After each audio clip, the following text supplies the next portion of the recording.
I'm Gina Tabrizy. I'm a licensed marriage and family therapist. I'm the co-founder and owner of Harmony Heals Counseling Center and Harmony Heals, Inc.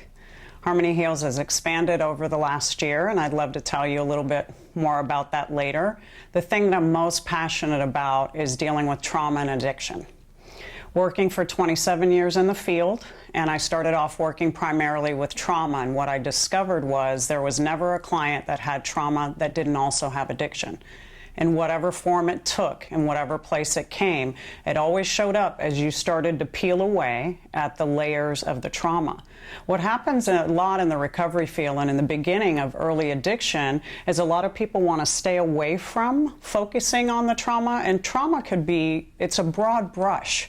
We start to think of it as only violent in terms of sexual abuse, physical abuse, battering, emotional abuse, neglect.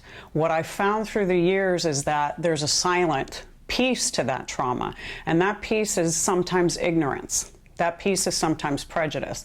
That piece is sometimes growing up in a home where perfectionism is the primary drug of choice. So in our area, and specifically, where we're living now in Orange County, there's a lot of affluence. And in that, there is a lot of neglect. Children are provided for, they're cared for, they have caregivers, they have an amazing home, an abundance of wealth and resources, but the parents are not available. They're not present. They're not having conversations with their children. They're not spending time with them. They're not affecting their growth in terms of giving them tools, giving them morals, giving them guidance. And so you're finding a slew of adolescents, I'd say anywhere between 14 to young adult, 22, coming in with hardcore daily substance use and addiction as the primary issue bringing them into therapy. One of the things we start to talk about when we talk about trauma is, what is it about you? What is it that's going on in your life where you feel that you've been hurt? It's a very simple question. Where you feel you've been wounded, where you feel that you haven't been cared for.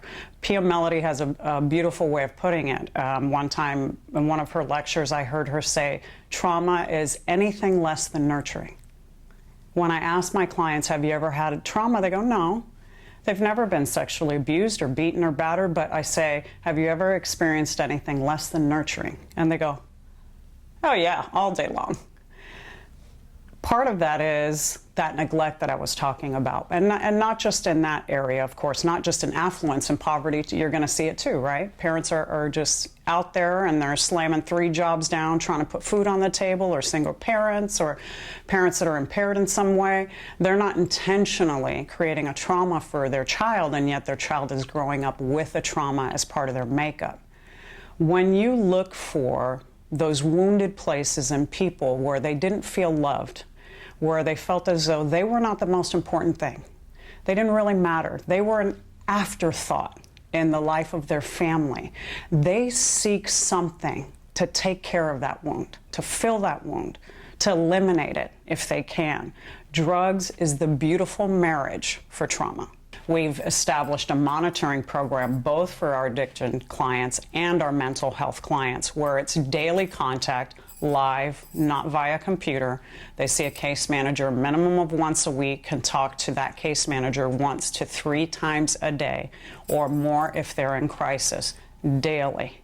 And that goes through the gamut of their treatment. That can continue up to a year if they choose to. I found that to be life-changing for our clients, our suicidal clients, our high-risk clients, our chronic relapsers. They will swear by that service of just having somebody to call other than your therapist, who you got to get and isn't always available.